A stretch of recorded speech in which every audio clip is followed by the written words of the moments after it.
Did Joseph Smith have a failed prophecy in the Doctrine and Covenants, section 84? Let's dig into that.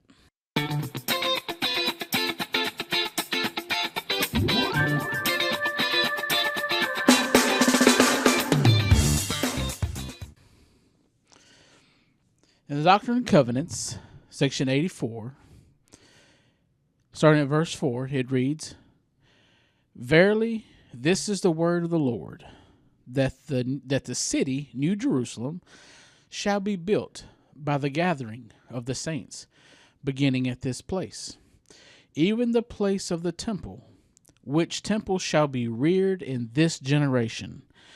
For verily this generation shall not pass away until an house shall be built unto the Lord, and a cloud shall rest upon it, which cloud shall be even the glory of the Lord, which shall fill the house." Well, what's the problem here? It didn't happen.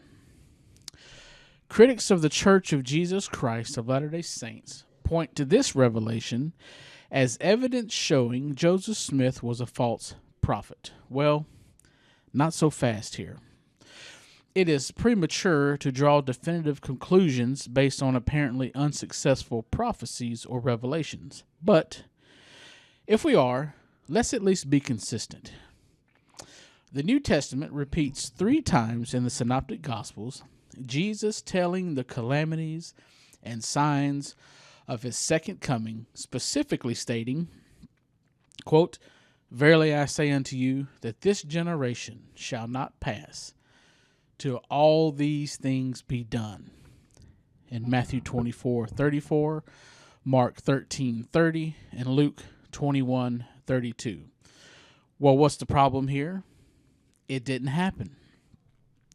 It is quite common for an atheist to present this seemingly failed prophecy of Jesus Christ in the New Testament to the Christian. Surely there is a perfectly reasonable explanation for this. Of course there is. To the naysayers of the LDS Church, I say, whatever reason you provide showing this prophecy of Jesus is not a failed prophecy, the same applies to Joseph Smith in Doctrine and Covenants, section 84. Whatever that is. Is that fair enough? I think so. Jesus Christ was not a false prophet, and neither was Joseph Smith. But how do we make sense of Doctrine and Covenants, section 84, verses 1 through 5? The temple that shall be reared in this generation still has not been built nearly 200 years later. Why? The circumstances changed. Had the saints been able to stay there instead of being persecuted and driven out, the temple would have been built as commanded. Well, now, hold on now. Not so fast. I already know what you're thinking. That's a mighty convenient answer. Why would God, who knows all things, have Joseph Smith prophesy those things, knowing that they would be driven out?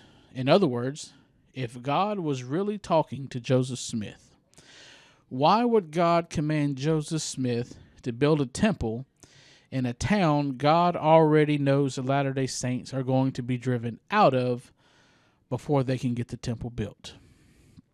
Here's what we have.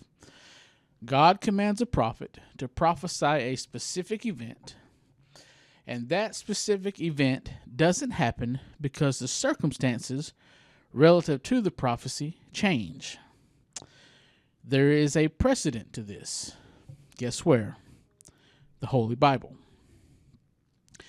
The Lord tells Jonah to arise, go to Nineveh, and tell them in 40 days Nineveh shall be overthrown. In Jonah chapter 3, verse 4. Note here that the text does not have the Lord telling Jonah that in 40 days Nineveh shall be overthrown unless they repent. The text only reveals in 40 days Nineveh shall be overthrown. What's the problem? It didn't happen. Why did this prophecy not come to pass? Because the circumstances changed.